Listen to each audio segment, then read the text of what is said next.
Remember, this show is PG-13, so you might hear a naughty word or two. The best man in the world is Hashimoto Daiki again. The men's all-around final was so dramatic, especially the final rotation, that it made telenovelas look tame. All this was missing was a cocktail thrown in a face and someone storming out of the meet. Kovtun wins silver for Ukraine, and Fred Richard, who's just a little baby sophomore in college, won the first all-around medal for U.S. men since 2010, and this is his first Worlds. Plus, for our behind-the-scenes members, club members today, we will have a preview of tomorrow's World All-Around competition. It's October 5th. This is GymCastic. Welcome, the #1 gymnastics podcast in the galaxy. I'm Jessica. I'm here with Spencer from the Balance Beam Situation.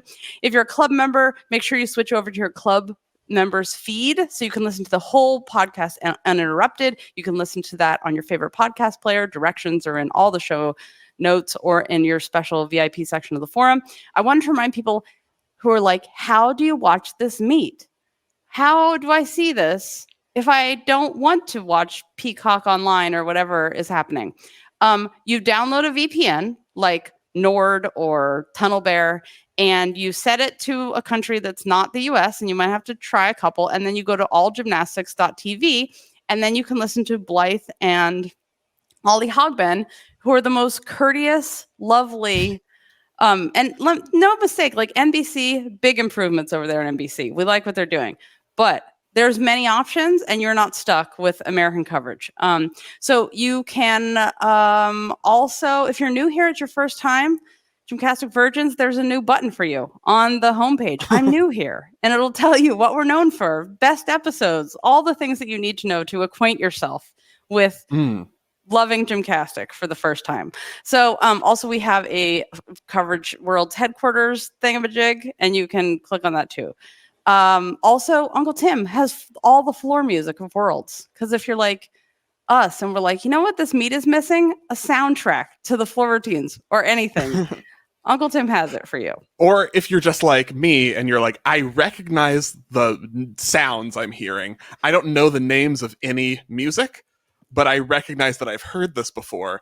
You can go there. I find it extremely helpful. Yes. The list of what it's called, all the music everyone is using at Worlds and what it's called. I find that very helpful at gymnastics-history.com.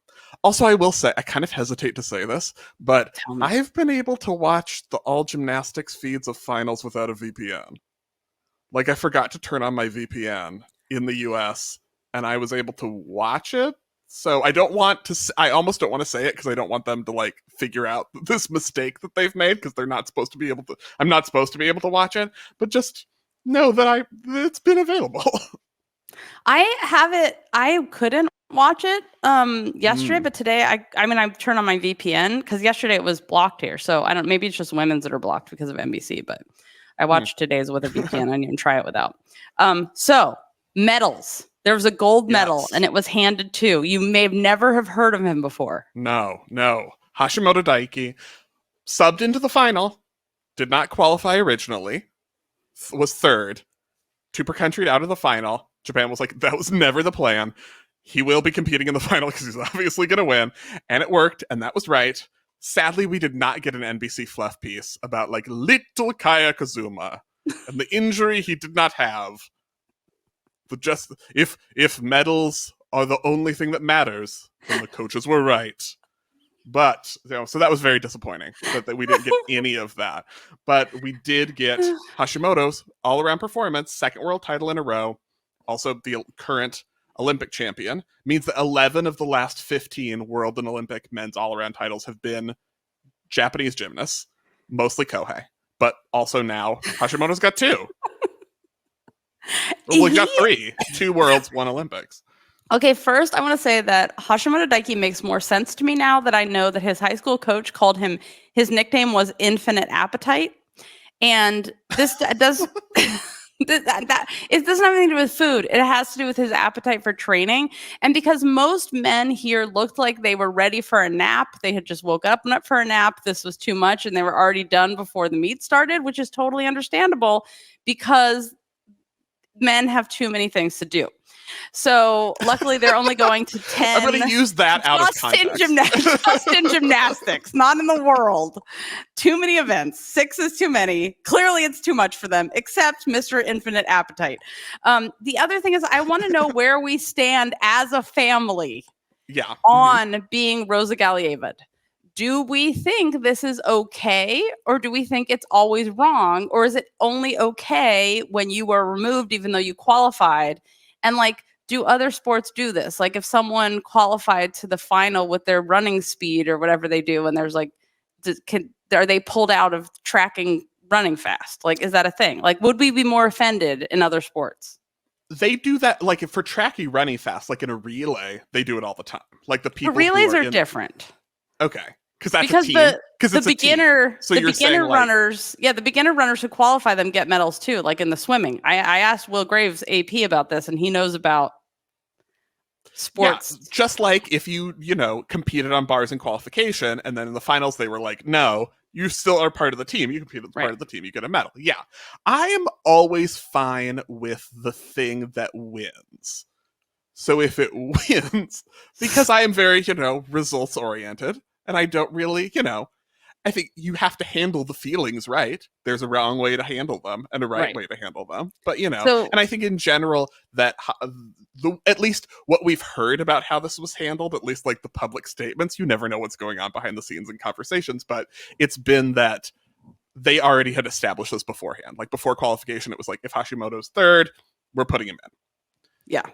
I mean, as long as like Kazuma Kaya isn't crying in a room alone, parting his hair furiously over and over into a mirror like that, as long as that's not happening, then I'm okay with it.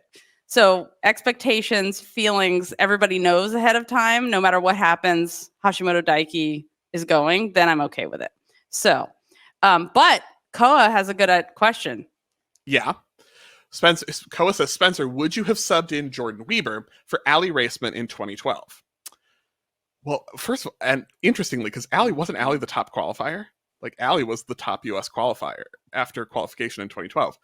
I would not have, because I don't think Jordan finishing third in that qualification was like an unexpected, ridiculous, like a once in a blue moon fall that you don't assume is going to happen. Like, she didn't fall, but it was things like, that beam composition credit, that was going to happen again in the all-around final if she had gone. The error on bars, not something she did every time, but it wasn't an unusual error for her to have that kind of thing on bars.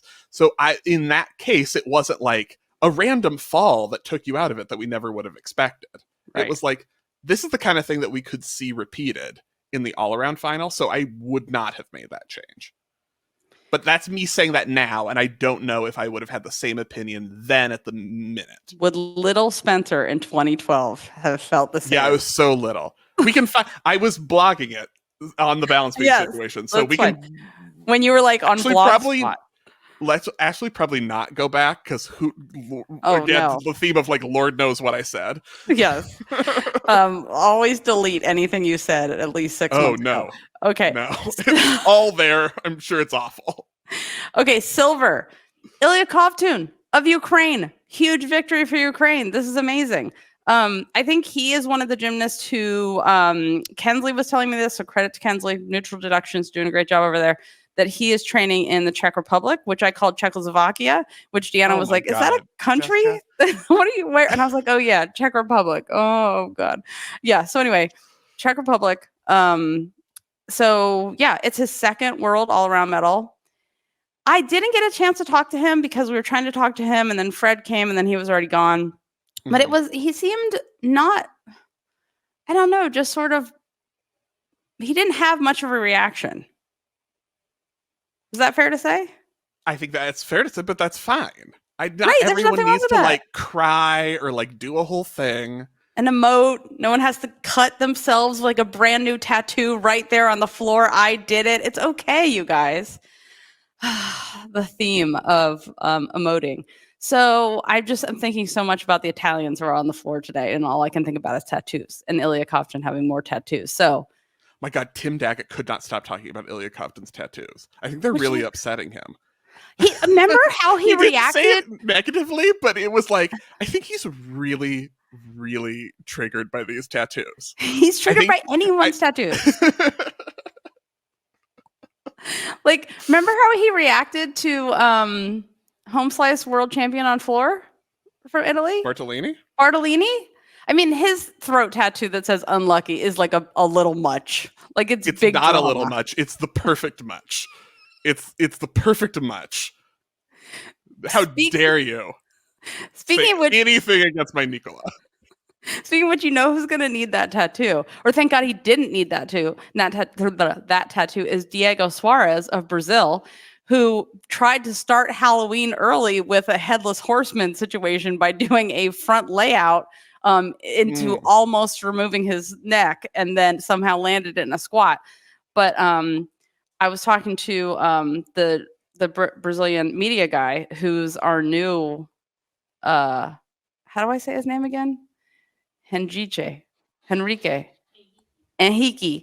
who is the media person for Brazil, who is now the internet darling of these world championships.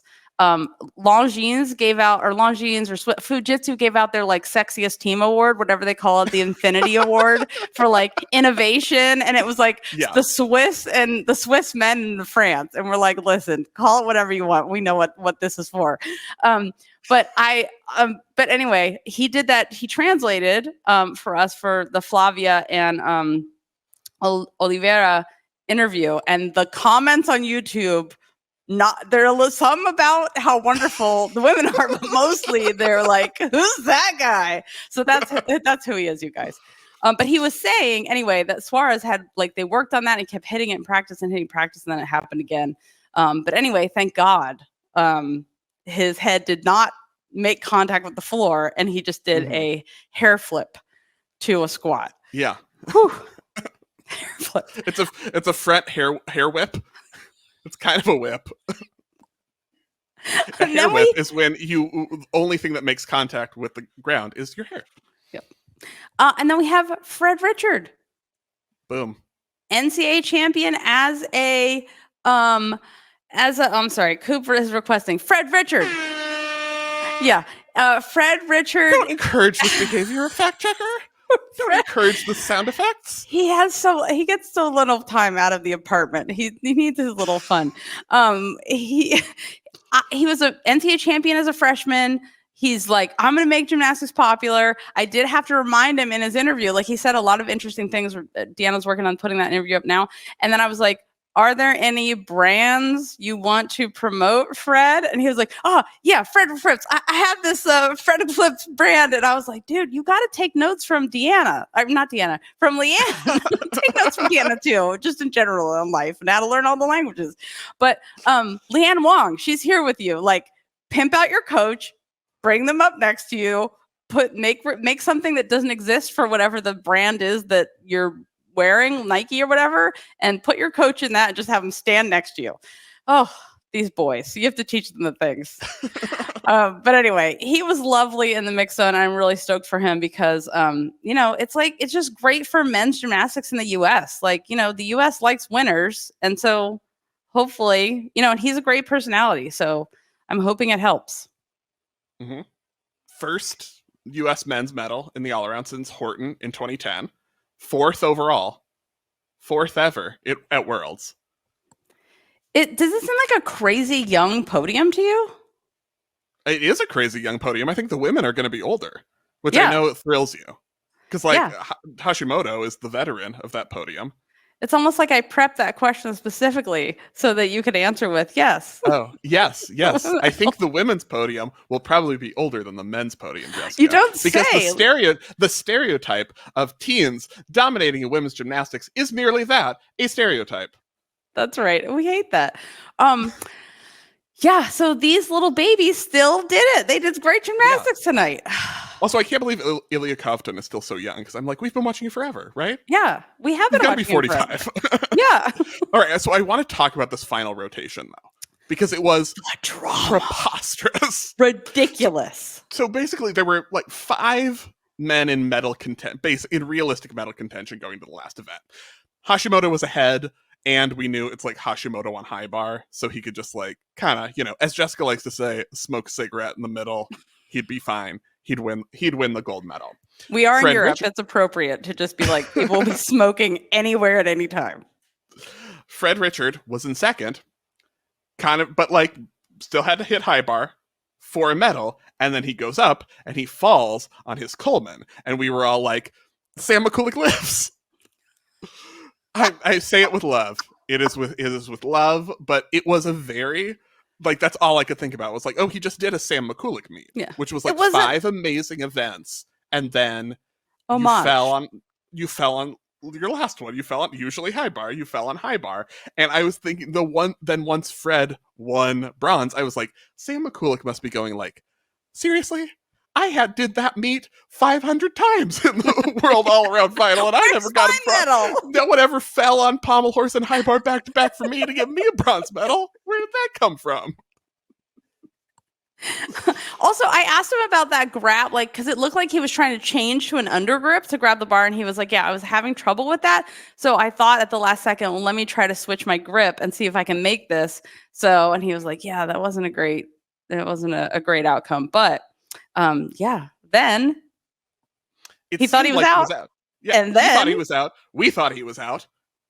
Everyone thought he was out. And then, because Ilia Kovtun had hit a beautiful pommel horse routine, great, moves ahead of Fred Richard. And then we're like, okay, now it's Sun Wei's turn on pommel horse. He fell twice or 50 times. How many times was it? Twice? Yeah. So what was he doing after? Like, what was happening there? Was it after the second fall where he was like pounding his chest? Like what was the activity here? Let me explain Sunway and his chest to you.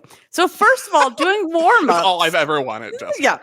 You're welcome. So during warm-ups for pommel horse, he was just standing on the podium.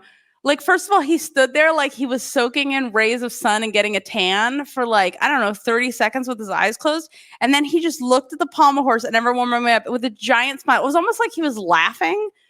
Like, I'm not saying he was laughing at other people. I'm just saying he had this like smile on his face, like he was giggling to himself. And this was all hilarious. And he had dreamed it and he already knew the outcome. It was just a super odd smile on his face. So then he warms up and bubbly-bub.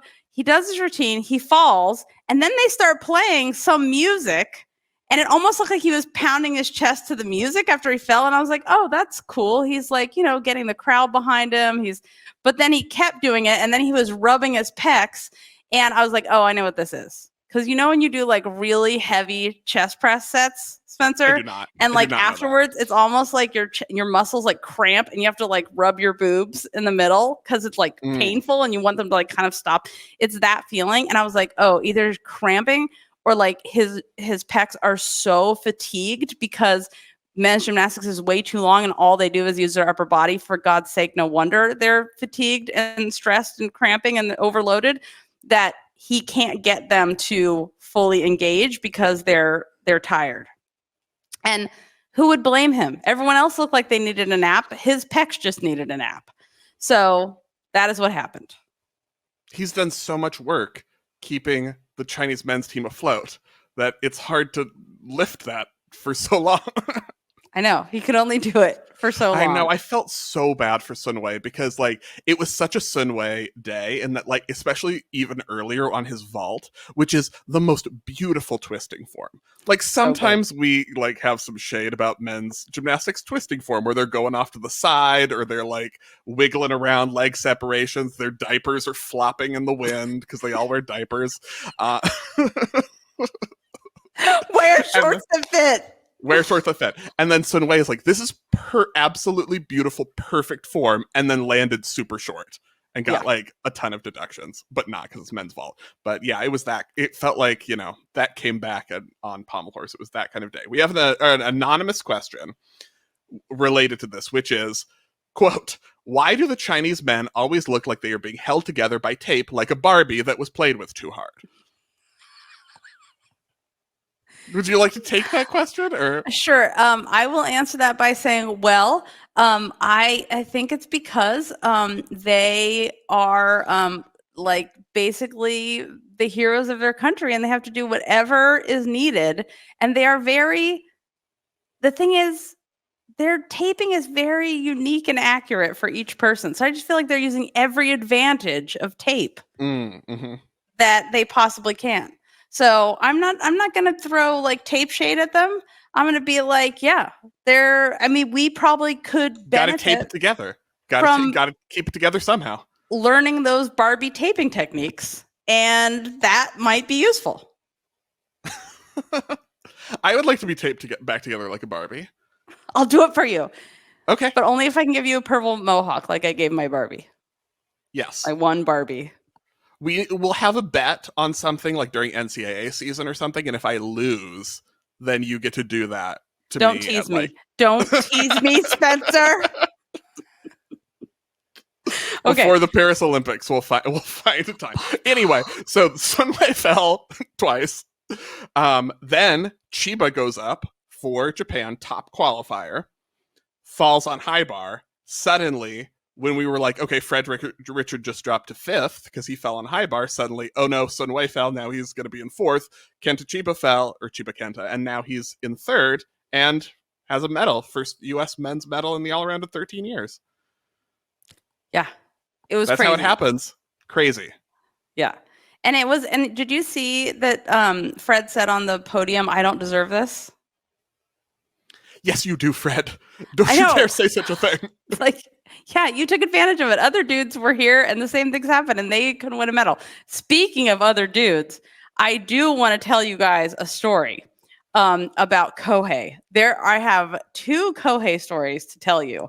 But before I tell you the Kohei stories and what happened in the audience that was unbelievable, this is where we say goodbye to some and continue the conversation for our Club Gym Nerd members who pay for these trips, who are the reason that we can travel and cover these things the way that we do. And we're giving away an entire commissioned episode to one of our Club Gym Nerd members to thank them for supporting us. So we'll make sure you're an active member, and we'll see you back here for tomorrow for the women's all around, which we're about to preview right after I talk about Kohei and what happened. So